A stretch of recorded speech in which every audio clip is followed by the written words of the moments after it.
कभी अगर बनना हो तो बाज बनना, लेकिन कभी तोता मत बनना। तोता बोलता तो बहुत है, लेकिन ज़्यादा ऊंचाई तक उड़ नहीं सकता। बाज बोलता बहुत कम है, लेकिन सबसे ऊंचाई पर उड़ता है, और बाकी पंछियों का राजा होता है एक बाज। आज मैं आपको 5 ऐसे पॉइंट्स बताऊंगा जो कि हर इंसान को बाज से सीखना चाहिए, और लाइफ की बहुत बड़ी लर्निंग है इन 5 पॉइंट्स में। पहला लेसन, ईगल फ्लाई अलोन। बाज अकेले उड़ता है और बाकी पंछियों के मुकाबले सबसे ऊंचाई पर उड़ता है। बाज अकेले उड़ेगा, लेकिन कभी भी चिड़िया और छोटे पंछियों के साथ नहीं उड़ेगा।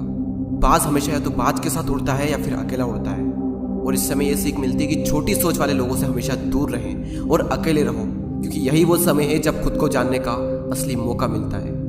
दूसरा लेसन, बाज का विजन बहुत ज़्यादा क्लियर होता है और बहुत ज़्यादा स्ट्रॉन्ग होता है। बाज अपने शिकार को 5 किलोमीटर दूर से ही देख लेता है, और जब एक बार उसे अपना लक्ष्य दिख जाता है तो उसके बाद चाहे रास्ते में कितनी भी मुश्किलें क्यों ना आए, वो अपने लक्ष्य को हासिल करके ही दम लेता है। इससे भी एक बहुत बड़ी सीख मिलती है कि अपना विजन क्लियर रखो, और उसे हासिल करने में फिर चाहे कितनी भी मुश्किलें क्यों ना आए, पीछे मत हटो उस बाज की तरह। तीसरा लेसन, बाज कभी भी मरे हुए जानवरों को नहीं खाता, वो हमेशा जिंदा शिकार करता है, और इससे हमें यह सीख मिलती है कि जो हमारा पास्ट है वो मर चुका है, तो अपने उन मरे हुए सड़े हुए थॉट्स पर ध्यान मत दो और अपनी आने वाली ताज़ी फ्रेश जिंदगी पर ध्यान लगाओ।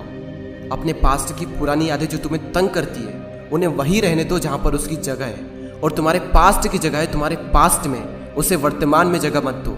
क्योंकि एक बार अगर तुम्हारा पास्ट तुम्हारे प्रेजेंट में आ गया तो तुम्हारा पास्ट तुम्हें कभी प्रेजेंट में नहीं रहने देगा। पास्ट में तुम्हारे साथ कितना भी बुरा क्यों ना हुआ हो, वो सब यादें, वो सब थॉट्स मर चुके हैं, और उस बाज की तरह बनो जो कभी भी मरी हुई चीज़ों को नहीं खाता। चौथा लेसन, जब आंधी तूफान आते हैं तो बाज बहुत ज़्यादा एक्साइटेड हो जाता है।